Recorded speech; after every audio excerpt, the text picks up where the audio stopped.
Hoy es miércoles 24 de marzo. Se cumplen exactamente 41 años del impune asesinato de Monseñor Romero. Monseñor Romero, que es, sin duda alguna, el personaje histórico más importante de El Salvador. Quiero mandar un saludo a la diáspora salvadoreña, saludos especiales hasta Maryland, Houston, Washington, Nueva York. Saludos también a Ontario, Quebec, Europa, Australia y últimamente los comentarios que hemos recibido de Sudamérica, particularmente de Argentina y de Uruguay. Saludo muy entrañable también a los salvadoreños que dentro del territorio nacional seguimos apostándole a la construcción de un país distinto. Seguimos apostándole a la construcción de un El Salvador más justo, donde la desigualdad social no sea la norma, sino que sea la excepción. Como decía, 24 de marzo de 2021 se cumplen 41 años del cobarde e impune asesinato de Monseñor Romero, la voz de los sin voz, y considero que es pertinente hablar de la figura histórica de Monseñor Romero precisamente para hacer una comparación con lo que significa o debería significar actualmente el compromiso con el pueblo. Y estoy pensando precisamente en el compromiso con el pueblo a partir de que el 1 de mayo la nueva asamblea legislativa va a ser instalada. Una asamblea legislativa con una matemática electoral muy distinta a la que tenemos ahora. Pero bien, quiero hacer una comparación o quiero partir de las premisas de lo que significaba y significó en su momento Monseñor Romero en tanto compromiso concreto y cotidiano con su pueblo. Monseñor Romero, quien fue llamado acertadamente la voz de los sin voz, porque hizo del púlpito el lugar privilegiado para denunciar todas las injusticias y la represión que se estaba viviendo o que estaba sufriendo El Salvador en la segunda mitad de la década de los 70. Monseñor Romero, a quien yo llamé en un artículo publicado en Colatino como el sociólogo de los pobres. Quien crea que hablar de Monseñor Romero o hablar o hacer una interpretación sociológica de las homilías de Monseñor Romero es quedarse en el plano religioso, definitivamente no comprende lo que significa el pensamiento social. Monseñor Romero va mucho más allá o fue mucho más allá de lo religioso. Monseñor Romero reescribió la Biblia desde la cotidianidad de su pueblo, cuyo tumulto, cuyos quejidos tumultuosos subieron hasta el cielo para denunciar toda la injusticia que se estaba viviendo en El Salvador.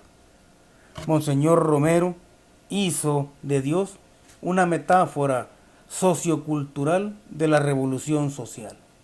Y a partir de esa metáfora, Monseñor Romero asumió un compromiso personal con los intereses de su pueblo. Y en todas sus homilías, Monseñor Romero fue la voz de la denuncia, fue la voz de los sin voz, fue quien enfrentó con valentía todo el peso de la dictadura militar de los años 70. Fue sin duda alguna el hombre más importante de la intelectualidad de los años 70. ¿Por qué? Porque nosotros, por ejemplo, no podríamos comprender todo lo que es la teoría de los movimientos sociales en El Salvador sin recurrir a las homilías de Monseñor Romero. Y eso lo convirtió en un intelectual, eso lo convirtió en el sociólogo de los pobres. Pues bien, Monseñor Romero asumió un compromiso personal, cotidiano, con los intereses de su pueblo. Monseñor Romero se convirtió en una singularidad, se convirtió en el compromiso popular caminando en medio de su pueblo. Y caminó en medio de su pueblo sabiendo de las amenazas a muerte que recibía a diario sin necesidad de tener guardaespaldas. El hombre más importante de El Salvador en ese momento no se cuidaba las espaldas o no usaba guardaespaldas porque se sentía lo suficientemente protegido por el escudo del amor que el pueblo sentía por él. Obviamente un personaje como Monseñor Romero genera el amor más indecible del mundo y genera también el odio más inconfesable del mundo al mismo tiempo. Pero ese amor extremo y ese odio extremo son posibles de tener unidos en una misma figura por el hecho de que esas personas son trascendentales. Y Monseñor Romero fue trascendental. Y Monseñor Romero cambió la lógica política desde el púlpito para hacer de la conciencia social una especie de bendición o para hacer de la conciencia social el punto central de toda su doctrina religiosa. Ese compromiso obviamente le costó la vida. Fue asesinado un 24 de marzo. Los autores intelectuales han sido mencionados reiteradamente en varios informes sobre derechos humanos a nivel internacional. Es el salvadoreño más relevante y más reconocido en todo el planeta. Y lo principal, que siendo el líder más importante que hemos tenido como país, fue el líder más humilde que también tuvimos como país. Y ese es el mensaje, esa humildad de liderazgo trascendental de Monseñor Romero, es el que quiero retomar en este momento para hablar de cuál es el papel que debe cumplir o que debe asumir la nueva Asamblea Legislativa a partir del 1 de mayo. Hemos vivido la experiencia de cómo la derecha salvadoreña se unió desde todas las aristas de su antagonismo. O sea, la derecha unió todas las aristas de sus derechas y derechitas y pudo, desde ese antagonismo incluso que existía con otros partidos políticos, unirse en función de tratar de derrotar lo que era inminente, ¿no? La victoria aparatosa de Nuevas Ideas, ¿no? Ahora, esa capacidad de la derecha para unirse desde sus antagonismos es obviamente una debilidad, pero también es una fortaleza o una relativa fuerza que los nuevos diputados de la, esperamos, nueva Asamblea Legislativa deben tener bien en claro. Y es el hecho de que la derecha, a pesar de que ha sido vapuleada en las elecciones del 28 de febrero, tiene una relativa fuerza porque ha sido y desde la Asamblea Legislativa va a seguir siendo capaz de no dejar lugar para posiciones intermedias cuando se trate de enfrentarse con la bancada de Nuevas Ideas o cuando se trate de continuar con toda la guerra de oposición en contra de la figura de Nayib Bukele. Ahora, esta nueva Asamblea Legislativa con nuevos diputados que esperamos que tengan una nueva mentalidad, deben construir o deben de partir del hecho de que es necesario en El Salvador realizar lo que yo llamo la penúltima transformación. Y eso de llamarlo la penúltima transformación social tiene un significado de continuidad, ¿no? Si es la penúltima, sabemos que no es la última. Sabemos que debemos seguir trabajando. 28 de febrero se modificó ciertamente el escenario político. Ese escenario va a seguir siendo transformado desde cambios en el plano más superficial de la política, como son los que en un su momento llamó Antonio Gramsci la pequeña política, que tiene que ver con toda la reglamentación de las normas del juego político al interior de las democracias electorales como la nuestra, ¿sí?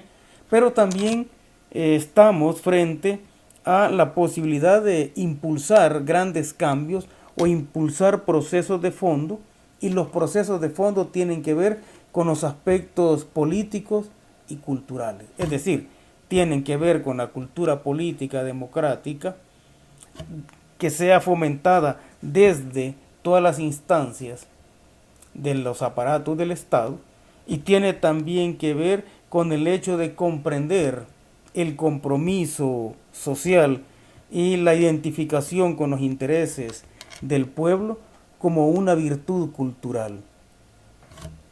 Estamos frente a la posibilidad de que esa amplia bancada de nuevas ideas se convierta, al menos en términos legislativos, en lo que podríamos llamar un frente amplio. Un frente amplio porque está conformado, a pesar de ser representantes de un mismo partido, está formado por personas que vienen de variados sectores políticos, ideológicos y económicos del pueblo, ¿sí? Por ser una bancada tan amplia, Nuevas Ideas concentra todas las expresiones o muchas de las expresiones de ese pueblo que por primera vez tiene la sensación de que está entrando en la Asamblea Legislativa y tiene la expectativa de que puede entrar también en la Constitución. Entonces, ese frente amplio como posibilidad que se está creando debe encontrar la forma de legislar de manera diferente para que esa que hoy es una sensación de entrar en la Asamblea Legislativa se convierta en la certeza de haber entrado en la Asamblea Legislativa, es decir, de tener realmente representación, el pueblo sentirse representado al interior de la Asamblea Legislativa, lo cual no ha sucedido en los últimos 30 o 40 años, ¿sí? Hemos visto cómo se ha articulado una serie de exigencias y expectativas en torno a los nuevos diputados e incluso en torno a los viejos diputados que sobrevivieron a las elecciones de extinción masiva del 28 de febrero.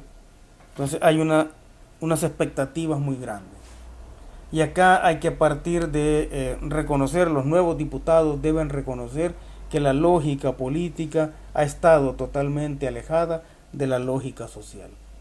Lo que se ha hecho en los años anteriores es legislar desde los curules, cuando un pueblo como el nuestro necesita que se legisle desde la cotidianidad de la pobreza. Así como Monseñor Romero caminaba junto a los pobres, escuchaba a los pobres, platicaba diariamente con ellos y hacía suyos todos sus intereses y pregonaba desde el púlpito las denuncias necesarias. De esa misma manera, si nosotros queremos construir una nueva Asamblea Legislativa, los diputados deben caminar junto al pueblo. Pero ese caminar junto al pueblo y ese convertirse en la ley de los que han sido atropellados por la ley, eso no tiene que ser un acto demagógico. Digo, un acto demagógico como el que los políticos tradicionales realizan cada vez que están en periodos electorales y se acercan a las comunidades a abrazar niños, a pintar láminas o regalar láminas, a regalar bolsas de arroz, etc. Caminar junto al pueblo debe ir mucho más allá de lo que es la demagogia, porque eso va a significar la construcción de una nueva Asamblea Legislativa. Entonces, los nuevos diputados deben reconocer que la lógica política ha estado alejada de la lógica social. Y para poder lograr que esas dos lógicas tengan un punto de unión, deben en primer lugar estar consultando permanentemente al pueblo. Debe establecerse toda una estrategia legislativa que sea una consulta real con la población. Además, deben reconocer que ese apoyo masivo que han recibido no se les debe subir a la cabeza. Ese apoyo masivo que han recibido es un compromiso terriblemente pesado. Y es un compromiso terriblemente pesado porque, así como Monseñor Romero denunció o exigió, ordenó el cese a la represión, el pueblo, a través de sus votos, ha ordenado el cese de la corrupción. Entonces, nuevos diputados, la nueva Asamblea Legislativa debe caminar entre su pueblo y mantener viva esa reivindicación de cesar o acabar con la corrupción. Debe escuchar o debe legislar desde las calles, desde las comunidades, desde los barrancos, desde las fábricas que explotan a sus trabajadores. Solo así se puede legislar en función del pueblo. Muchos de los diputados que anteriormente lograban sus cargos ciertamente provenían del pueblo en términos socioeconómicos, pero ideológicamente no se sentían, o más bien olvidaron fácilmente ese origen popular que tenían. A eso que los psicólogos sociales llaman desafinación cognitiva, en el caso de los políticos se convierte en una desafinación ideológica. Entonces, fácilmente se olvidaron de su pueblo. Un apoyo tan masivo como el que recibió Nuevas Ideas debe ser honrado con un trabajo permanente en favor del pueblo que los ha elegido, en favor de ese pueblo que ha aprendido que puede poner y quitar políticos, ¿no? Entonces, deben estar siempre cercanos al pueblo, deben quitarse los privilegios excesivos o los privilegios obscenos que los viejos políticos en este país prácticamente convirtieron en una costumbre malsana para mantenerse permanentemente enfermos de corrupción. Y estamos hablando de privilegios obscenos tales como, bonos escandalosos, viajes con viáticos igualmente escandalosos, o viajes innecesarios, ¿sí? Estamos hablando de una serie de privilegios que precisamente fueron instaurados para que los políticos se alejaran de los intereses del pueblo. Pues bien, esta nueva Asamblea Legislativa, estos nuevos diputados deben legislar junto al pueblo. Y yo sugeriría, dentro de tantas cosas que la población les pide a los nuevos diputados, yo sugeriría o les sugeriría a ellos que al menos 2 días a la semana viajen en autobús desde sus casas hasta la Asamblea Legislativa o hasta su lugar de trabajo.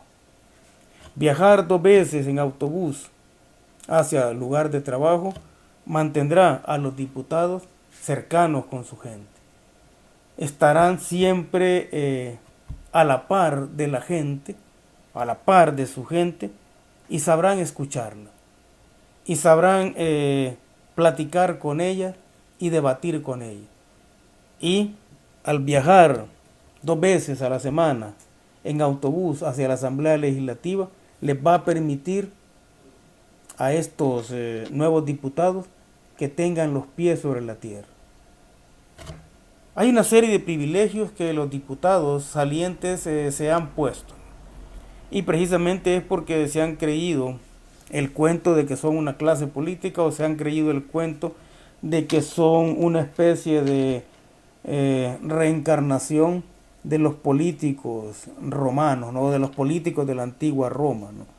Que hacían de los bacanales, carnales y pecuniarios una especie de rituales de iniciación y continuación en su labor política. Pues bien, eso se ha acabado.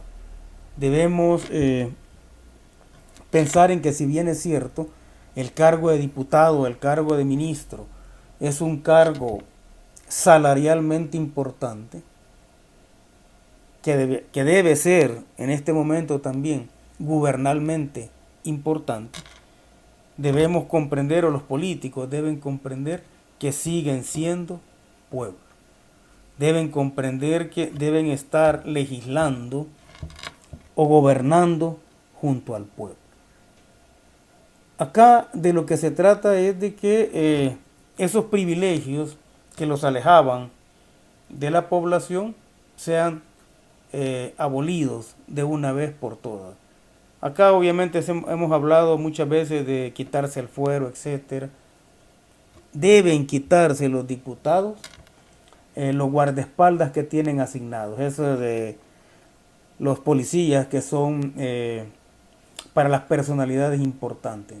Y le dieron esos nombres precisamente a esa rama de la policía para hacer sentir al diputado o al ministro, a quien sea que tiene ese tipo de protección, como una persona importante. Cuando en realidad esa figura de la protección o de los guardaespaldas a los diputados no es para que ellos se sientan importantes, porque no son más importantes que el pueblo, sino que es para que ellos se olviden de que el pueblo es importante. Entonces, una medida, un privilegio que se deben quitar es el de los guardaespaldas que tienen asignados, ¿no? Realmente, si están haciendo bien su trabajo, no necesitan de guardaespaldas. El hombre más importante de este país, Monseñor Romero, no tenía guardaespaldas, no necesitaba guardaespaldas. Esta nueva Asamblea Legislativa, como digo, debe establecer nuevos parámetros de lógica política. Ahora, quitarse los privilegios no significa ponerse en un plano de mártir también y de creer de que deben reducirse significativamente su salario, ¿no? Bueno, de hecho, la existencia del sueldo medianamente decente o decente, en el caso de los políticos, tiene toda una orientación profundamente democrática y equitativa, ¿no? Y es para que la gente pueda realizar su trabajo de la mejor forma posible, porque si no se contara con un sueldo, pues obviamente solo pudieran ejercer el papel o el cargo de diputado aquellos que tienen resuelta su vida en términos económicos o aquellos que ya están jubilados. Ninguna de las dos cosas beneficiaría o le daría, digamos, o sería la solución a la sensación de privilegio que actualmente se tiene y que está representado en otro tipo de ingresos. Lo que realmente importa es que el salario que tienen se lo ganen honradamente, se lo ganen trabajando duro, se lo ganen legislando en favor del pueblo. De eso es lo que se trata. Se trata de una nueva lógica política y entonces eso demanda nuevos políticos que vean como lo más importante al pueblo.